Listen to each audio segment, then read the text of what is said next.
Hi, everyone. Thanks for watching Spotlight on First Responders today. I have the pleasure of featuring a friend of mine that I've known for several years. He's a rugby player here in the Denver area, grew up in the area, and now serves his community as a Denver Health paramedic. Caleb DeVeux is who I'm interviewing. And Caleb, can you just tell everyone a little bit about what your job looked like prior to COVID, and then the adjustments and the pivots that you guys had to make? Sure. Well, so I'm one of the Denver paramedics, as Renee said. We show up to a central garage. We don't have a station. We don't have substations like the police department or the fire department does. So we all show up to the central garage, which is on the Denver Health campus, check out our ambulances, make sure that we have all of our equipment, make sure that we have all of our medications, all of our drugs, narcotics, everything else, all of our ballistic vests and helmets and gas masks, and we throw all of that in the ambulance and pull out and go about our day. Typically, in a winter, we'd run between 4 and 8 calls, maybe 10 on a busy night. Summer, we'd run between 10 and 20 calls a day. That's per ambulance, not across the city as a whole. I think last year we ran something in the tune of 130,000 calls, something like How that. many ambulances does Denver Health have? At peak during the day, they have 30. At night, it goes down to 15. At the deadest part of the night, we've only got 5 on. Okay. And one of those is covering the airport, and one of those is covering way up northeast. So really, we have 3 ambulances for the majority of the city. And you have 2 guys per rig? Yes, unless we're training somebody or teaching somebody, and then we'll have a third with us. Okay. So I think I've asked you this before, but who decides who gets to drive and who's in the back? Well, it depends. If you work with the same person repeatedly, then you generally just switch on and off.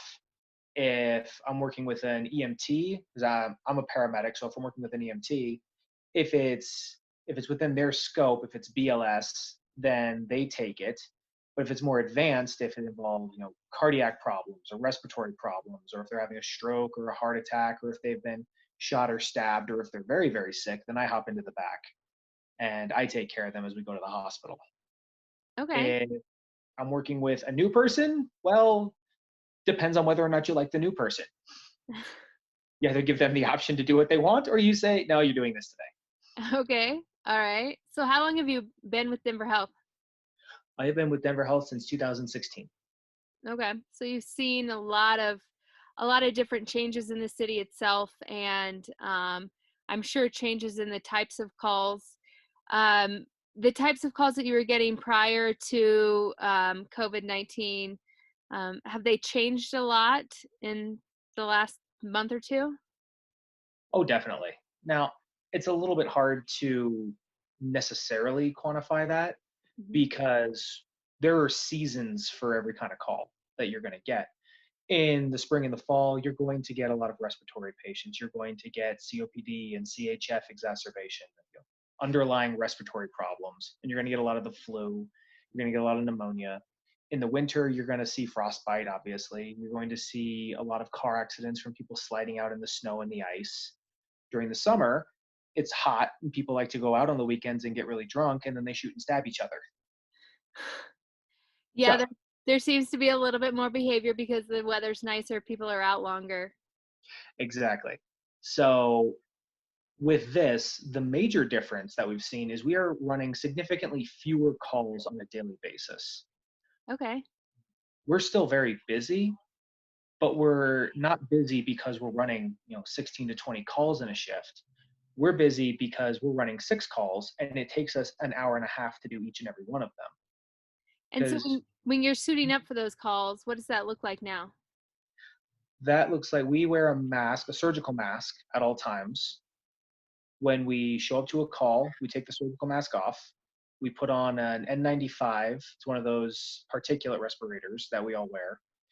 We put on a gown, which is this large, they just changed. We used to have yellow ones, now we have blue ones. This large blue surgical smock that ties at the neck and ties at the back. You put on gloves on top of that. You put on goggles. Depending on what's going on, you may have to put on a face shield. and then you go in and see what's going on. Okay. So, have you had experience directly with the disease? I would imagine you have. And what does that sort of bring up internally? Do you have fears? Are there, the extra precautions? Is that more than, I don't know, is it stressful? Is it weighing on you? It's certainly stressful. I wouldn't say that I'm necessarily afraid for myself. I'm young, I'm healthy. Whatever this thing throws my way, I'm likely going to come out the other side. But it's the concern of me bringing any of that home with me, or not cleaning myself or cleaning my ambulance appropriately after the call and potentially transmitting something to another house. Because what happens if I miss something and the next call we go to is in a nursing home? And now I've just spread it to all those people in the nursing home.